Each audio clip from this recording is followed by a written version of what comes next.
classroom. I as a teacher in the classroom of history for 18 years, I think it's an atrocity that a teacher of that stature who's been teaching so long would use that as an example to try to teach his class what it means to be equal.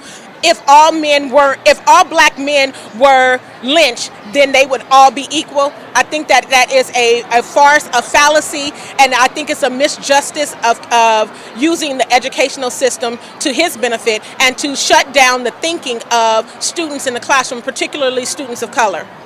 In times past, we've made a lot of great strides, but we still have a long way to go. And the work that people are doing, I'm very much encouraged by this next generation that are really kind of getting behind this notion of social justice. In Northern California, where a teacher was using a racially sensitive analogy and inappropriate, as it were, and the sadder thing was that the system that was there didn't hold him accountable. And but even sadder is that the community didn't hold the system accountable. And so when we think about what Dr. King would have hoped for, is that that city would have held that school district, and that school district would have held that teacher and principal and accountable for using an analogy about hanging that was very historically and currently inappropriate and insensitive. As far as the situation about a teacher speaking, saying that equality would be if all black men were lynched, I feel sorry for that person. See, this is what this day is about, is to reiterate togetherness and equality. For a person to say that the only good black person is a dead black person, you're missing it. And I pray for you. And I just hope that God will open your eyes and let you see that you need us and we need you. That's how I feel. It's the song I'm doing today.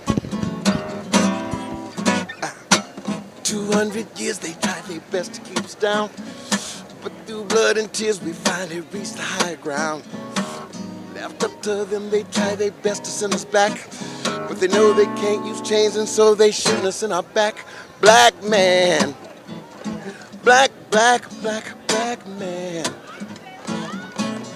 it's time to take a stand. The rest is up to you, but don't come back here telling me that you don't know what to do. Willie Lynchum told them how to keep going on. All you gotta do is divide them, and like dogs are yours to own. One thing they don't want is for us to achieve. Education is the source that's gonna bring them to their knees. Black man, have a blessed day. About the Gerald Greenwood protest in Folsom in regards to Sutter Middle School is that there was an incident with a student who was talked down to derogatorily based on race by a teacher. We with Black Lives Matter attended a school board meeting there with Folsom Cordova School District. It is our goal and our duty to join forces with Gerald.